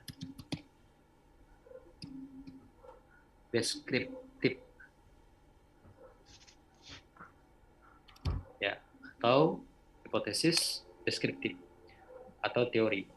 Ada lagi nanti pada bab 3 hipotesis juga. Itu hipotesis kerja namanya. Hipotesis statistik. Yang kita uji nanti kita berpihak pada H1. Sedangkan teori itu berpihak pada H0. H0 itu teori sebenarnya. Yang sekarang ini. Tapi sekarang ini kita bangun dalam bentuk deskriptif. Nanti dalam ketika dia dikerjakan atau bekerja, atau istilah hipotesis kerja, dua-duanya muncul. Yang 0 itu hipotesis deskriptif teori, yang H1 hipotesis kerja kita yang kita uji di dalam penelitian kita. Itu makanya istilah hipotesis kerja, hipotesis statistik. Nah, setelah kerangka berpikir ada hipotesis, terakhir ada namanya penelitian relevan, sama dengan penelitian kualitatif tadi. Nah, apa bedanya penelitian relevan di sini dengan kualitatif? Kalau kualitatif tadi hanya 8. Karena temanya cuma 2. Kalau sekarang 16, kelipatan 2. Mengapa 16? Karena parabelnya 4. Nah, gitu maksudnya. Jadi 4 parabel itu didukung oleh 8 disertasi. 8 disertasi itu 2 milik X1, 2 milik S2, 2 milik S3, 2 milik X4. Gitu maksudnya. Nah, demikian juga jurnal. 8 jurnal. Nah, jadi sama juga fungsinya. 2 milik parabel pertama, 2 milik parabel kedua, 2 milik parabel ketiga, 2 milik parabel keempat. Kemudian isinya sama juga.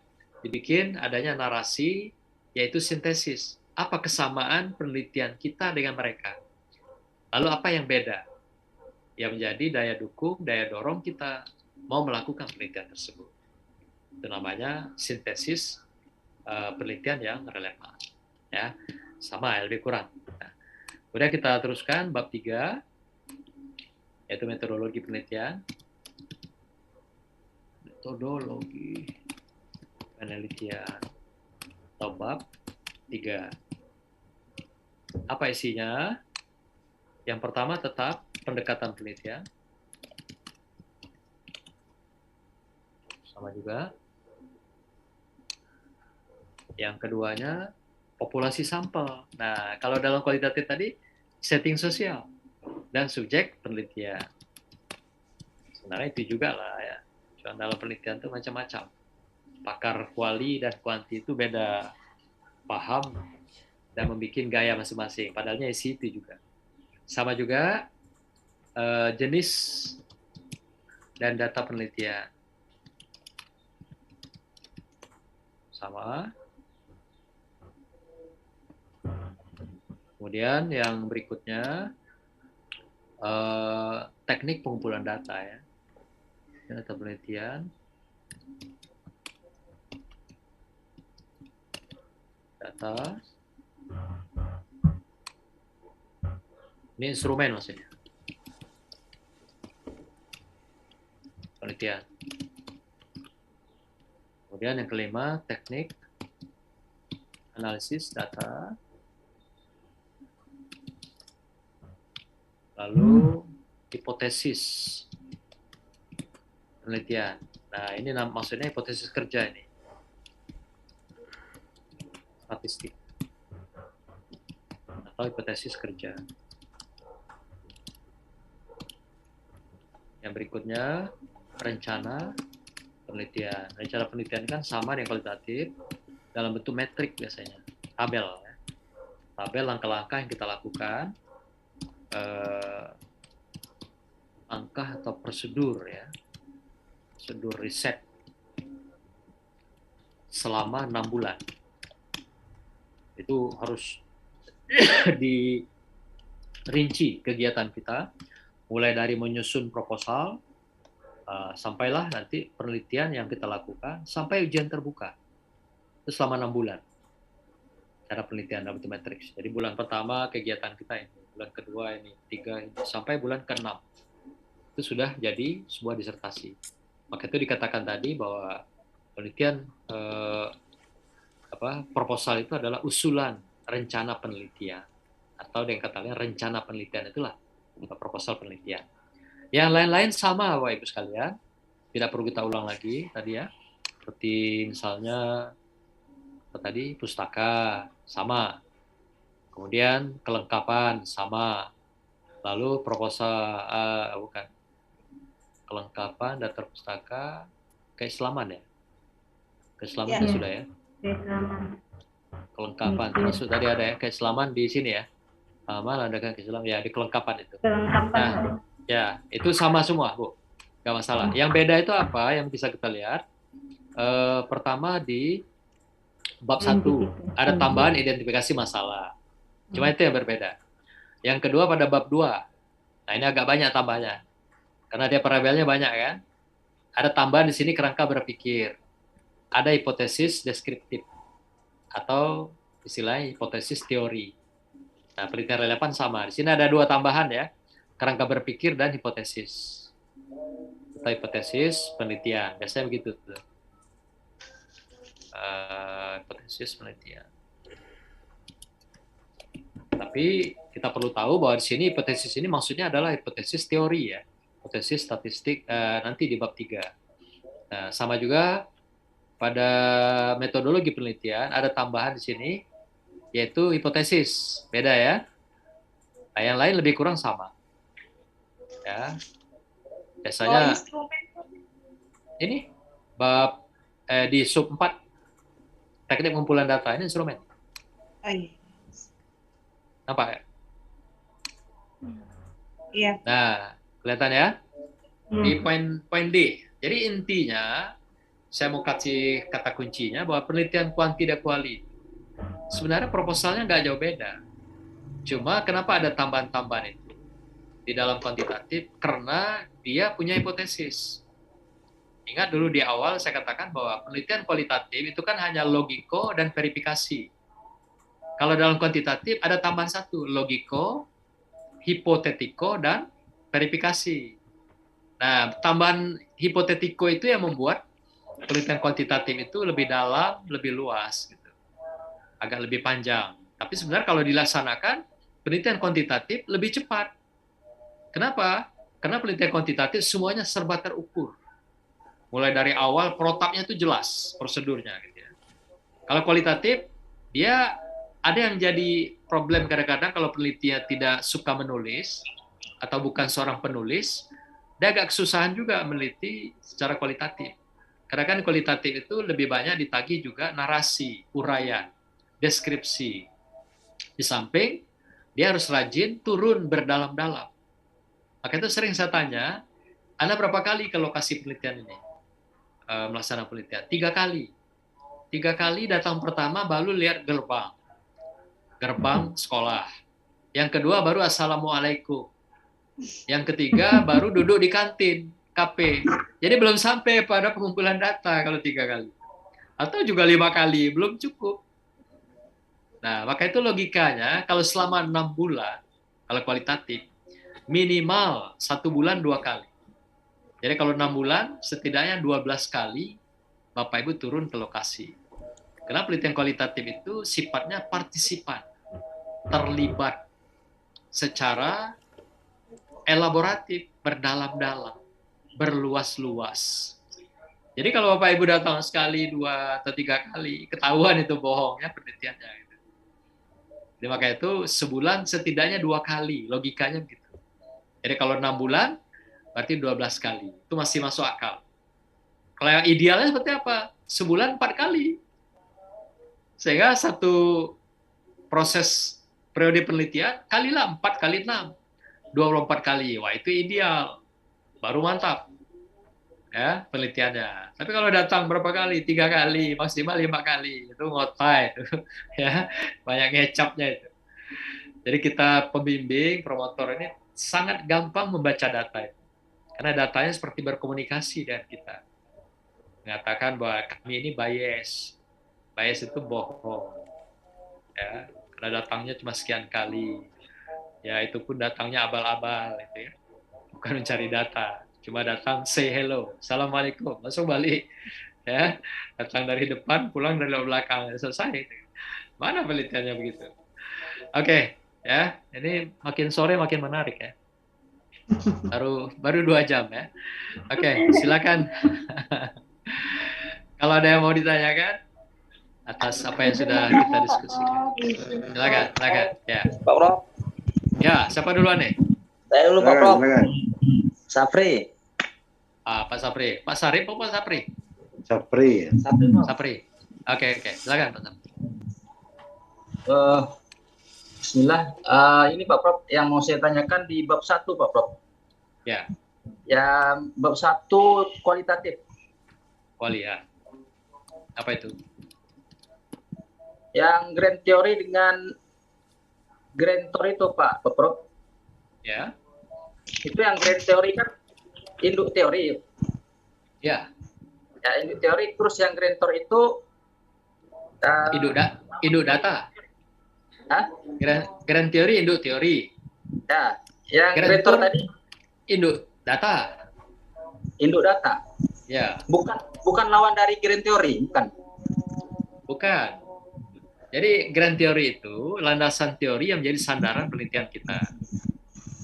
Kan ada teori model tadi yang dari gambar yang saya lihatkan itu. Iya. Nah, grand tour itu data awal, data-data utama, data-data pokok yang kita butuhkan.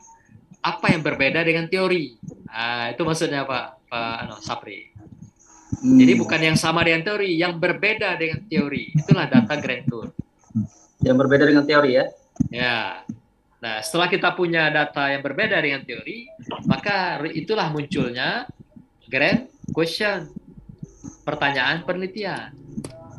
Nah, maka dia tiga ini paket itu, Pak. Grand teori itu sandaran kita untuk melihat fakta empirik dengan grand tour tadi, data awal, apa yang beda antara teori dengan data lapangan awal itu.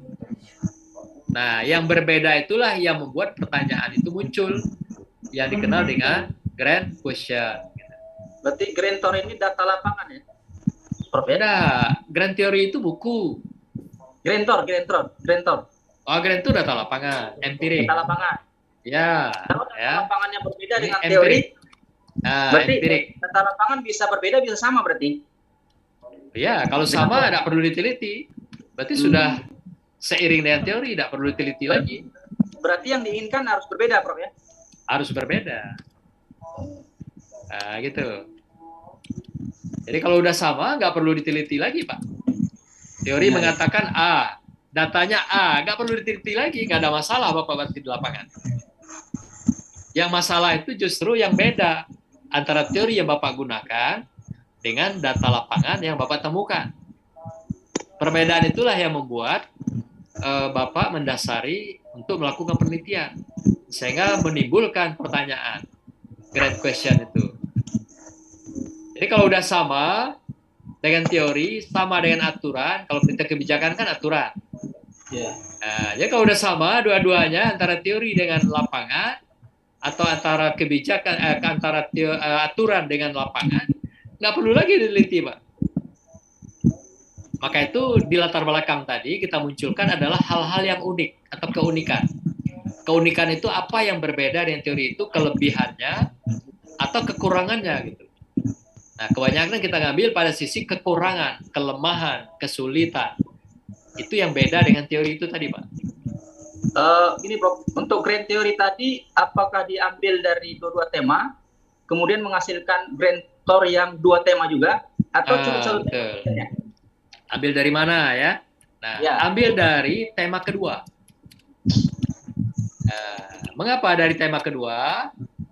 Karena rumah teori itu dan rumah masalahnya di tema kedua. Atau dengan kata lain, disinilah rumah masalah itu, Pak. Bukan dari tema pertama. Bagus pertanyaannya. Jadi mengapa diambil dari tema kedua? Karena disitulah rumah masalah itu. Karena di sanalah, karena tema kedua lah yang akan menerima kontribusi dari tema pertama. Jadi yang memberi kontribusi nggak perlu dilihat masalahnya, Pak. Yang mau dilihat itu yang akan menerima kontribusi. Maka itu tema kedua itu istilahnya dikenal dengan rumah masalah. Sekarang keren kan? Rumah Quran, rumah tahfiz, rumah yatim. Nah, di sini ada rumah masalah. Nah, gitu, Pak. Jadi gitu alasannya mengapa di tema kedua itu yang kita ungkap data awalnya tadi grand tour itu, Pak. Jadi bukan pada tema pertama. Bukan tema pertama ya? Bukan, pada tema kedua.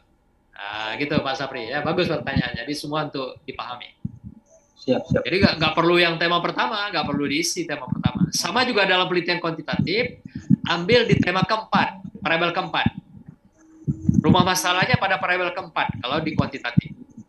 Atau variabel Y atau variabel X 4. Jadi nggak perlu X1, 2, 3 dipajang semua data masalahnya, nggak perlu. Cukup di tema keempat itu. Cara melihat masalahnya, lihat dari indikator. Itu lebih gampang.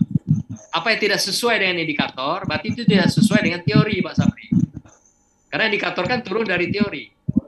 Nah, itu gunanya indikator itu. Jadi apa yang sudah kita rancang dalam indikator, kita jajal di lapangan dengan data grand tour tadi, apa yang beda? Itulah jadi problem Bapak, masalah Bapak. Gitu. Ya. Ada lagi? Siapa? Ya. Siapa nih Bu Sulis ya? Boleh promotor lagi? Siapa dulu nih? Masih ngelanjutin, Prof. Satu lagi. Oh masih. Oh apa lagi Pak? Silakan. Untuk yang bagian C itu fokus penelitian, itu pembatasan masalahnya fokus penelitian. Oh, sebentar Pak Ali, ini masih dilanjut Pak Sapri ini. Masih nambah apa? Fokus penelitian Pak Prof. Ya.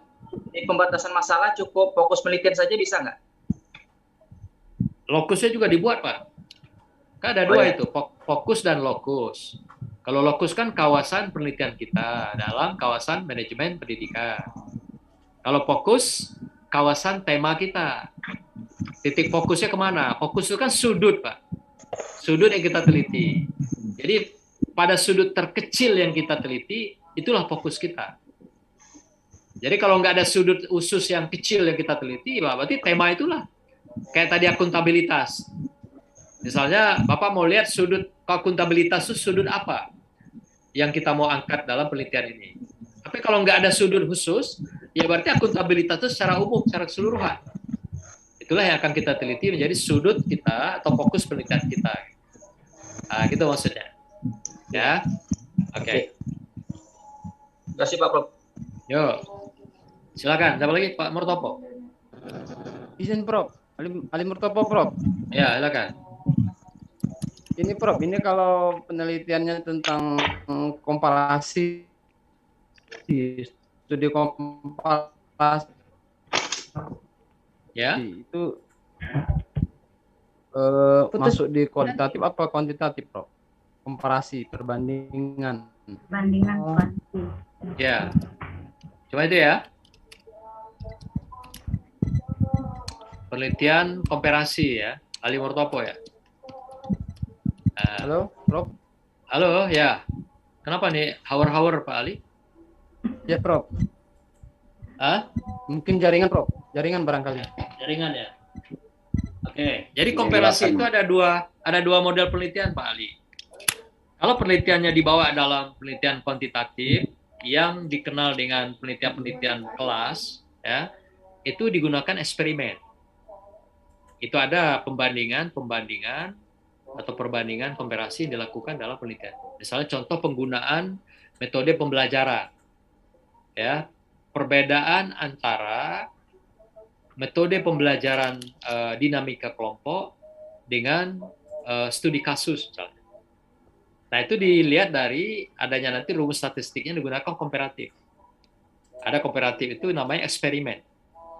Tapi kalau penelitian kualitatif, komparasi, kita cukup menggunakan data-data eksperimen itu dengan data-data dokumentatif. Pembandingnya itu. Jadi artinya data-data dokumentasi yang kita raih dari lapangan, kemudian nanti kita lakukan verifikasi melalui observasi dan wawancara, itulah yang jadi pembanding. Bisa kita membandingkan sekolah A dengan sekolah B, ya, sekolah di kota A dengan kota B. Nah, itu bisa dilakukan demikian. Kita ada pembandingan dalam penelitian kualitatif, boleh, bisa.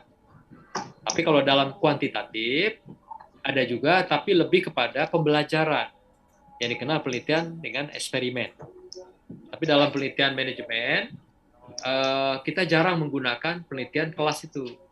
Karena kelas itu penelitiannya bukan penelitian metode manajemen pendidikan, tapi penelitiannya adalah ke pembelajaran, atau teknologi pembelajaran, atau PAI, misal prodi-nya boleh, atau jurusan kurikulum bisa, dia boleh masuk kelas. Tapi kalau untuk eksperimen yang seperti tadi pembelajaran itu nggak boleh Pak Ali, karena itu wilayah kita dibatasi, nggak boleh masuk kelas, kita harus keluar kelas. Jadi kalau Bapak mau melakukan penelitian komparasi, bisa dengan penelitian datanya dari data kualitatif, yaitu dengan dokumentatif. Itulah yang dikomparasikan data-data itu berdasarkan kasus-kasus yang kita temukan di lapangan tadi. Atau penelitian deskriptif dengan komparasi. Nah, itu bisa dilakukan dengan kualitatif. Itu ya Pak Ali. Apa ada niat mau meneliti komparasi ya? Komparasi insya Allah, Prof. Oh, di mana? Tapi ini di Kabupaten Regili Hilir ini, kalau misalnya lokusnya hanya 2 lembaga boleh, Prof? Kalau komparasi itu bagusnya kalau manajemen, kalau tingkat doktor itu bagus membandingkan di 2 provinsi, Pak, atau lebih. Misal kemarin ada perubahan UIN. Oh, 2 provinsi. Perubahan IAIN ke UIN, itu bisa dikomparasi, Pak. Misalnya IAIN Suska Riau, ambil yang seangkatan ya. Suska Riau itu kan sama dengan apa? Bandung ya, sama dengan Makassar. Nah, pembandingnya itu Pak, satu level. Bukan Jambi. Kalau Jambi bukan level dia, karena Jambi di belakangan. Nah, gitu. Jambi kan udah berapa tahun ditinggalkan oleh perubahan mereka. Jadi kalau Bapak mau lihat komparasi perubahan UIN Suska Riau, UIN Bandung, dan UIN Makassar. Nah, Bapak bisa itu. Itu bisa dikomparasi. Kalau dikomparasi dalam satu daerah, ya kepala dinasnya sama. Jadi yang mau dikomparasi itu harus yang beda memang, pimpinannya beda, daerahnya beda, dan juga karakter-karakter lembaga pendidikan itu pun beda. Tapi dalam satu kelas. Nah gitu. Jadi makanya itu kalau UIN Riau mau dibanding UIN Jambi, nggak satu kelas itu Pak. Sudahlah kloternya beda, kloter mereka duluan itu Pak. Dia kloter kedua itu. Kalau UIN Jambi ini udah kloter ke-7 apa ke-8. Nah, beda itu. Dinamikanya beda, semangatnya beda, anggarannya beda. Udah sumber anggaran pun beda.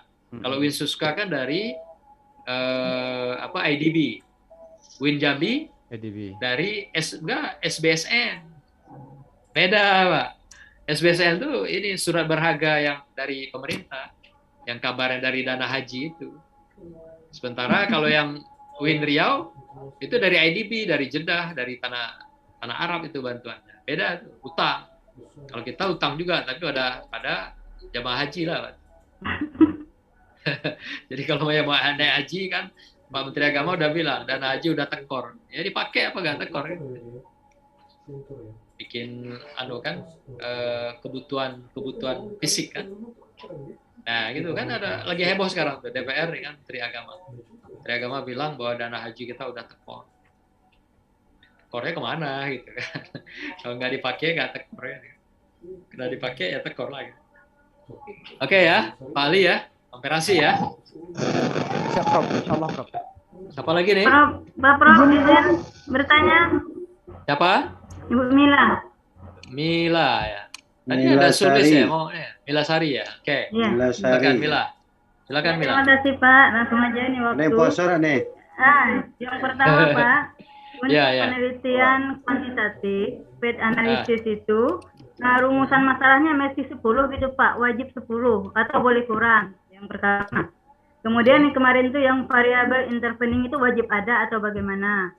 Itu pertanyaan pertama. Yang kedua, kan tidak disebutkan posisi halaman itu di mana untuk proposal ini, di ataskah, sebelah kanan atau di bawah atau di tengah posisi halaman.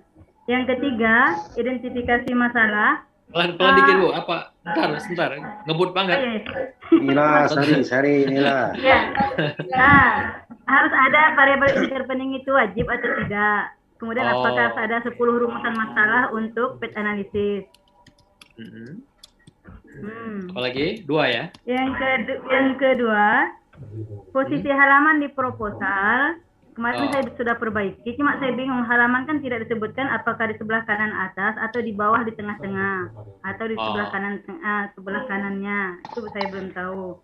Okay. Yang Posisi ketiga, nomor halaman. nomor halaman, penomorannya, posisinya Pak ya. Yang ketiga, identifikasi masalahnya itu apakah berbentuk pertanyaan atau berbentuk pernyataan? Karena itu beda-beda saya lihat di disertasi yang di-share kemarin.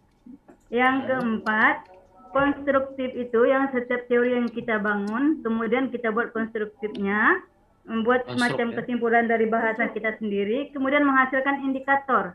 Indikator tersebut, apakah itu kita buat saya izin dulu Bapak bentar ya, buku ya. Itu pendapat orang yang lanjut. kita Buku ambil. sawal nih ya. Iya. Bentar, mau mecahkan telur dulu, mecahkan buku nih. Selamat berbuka, Pak. Ya. Selamat ya. Oke. Sudah Bu, Jadi Mila? indikatornya tadi itu kita buat sendiri berdasarkan teori yang kita bangun, yang konstruktif tadi, atau berdasarkan pendapat para ahli. Nah, terus yang kelima, jika sekiranya kita mengambil bukunya itu memang sudah tidak keluar lagi untuk tahun yang terbarunya, sehingga agak mundur 1 tahun, itu bagaimana Pak Prof? Terima kasih. Borong bukunya. Sudah, Bu? Sudah, Pak. Oke, ini terakhir ya. Ada 6 pertanyaan diborong oleh Bu Mila semua ya. Mudah-mudahan bisa mewakili semua ya. Pertama, apakah 10 rumusan masalah? Kalau Penman analisis, iya, Bu.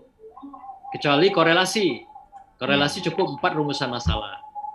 3 pertanyaan masalahnya secara parsial, 1 secara jamak. Nah, tapi dalam pen analisis wajib 10. Karena dia ada yang parsial, ada jamak, ada juga yang interpending tadi, yang tidak langsung. Jadi ada yang tidak langsung, ada yang langsung. Gitu. Maka dia wajib 10. Kemudian posisi halaman. Nah, halaman itu kalau ada bab, Ibu, kan ada bab ya. Nah, biasanya kalau ada bab itu kan dia taruh di mana itu? Di atas ya. Ya. Kalau bab biasanya kalau skripsi di bawah tengah-tengah, Pak. Di bawah ya. Yang tidak ada bab, tidak ada bab di atas. Kanan. Sama lah, sama ya. Sama itu. Nggak beda itu, sama. Ya, itu kan tidak beda antara S1 dan S2 S3, sama semua itu. Nah, kemudian identifikasi masalah, pertanyaan atau pernyataan. Nah, sebaiknya sebenarnya itu pernyataan. Karena setelah identifikasi kan ada rumusan masalah. Rumus masalah dalam bentuk pertanyaan. Nah, maka di sini dia lebih pernyataan, statement, bukan question gitu. Nah, gitu. Jadi statement-statement yang datar sifatnya, bukan mempertanyakan, gitu. Karena pertanyaan sudah muncul di di rumusan. Nah, lebih pas dalam bentuk pernyataan. Kemudian konstruk itu bahasa sendiri, Bu. Tapi kita ambil kata kuncinya dari teori yang kita kutip.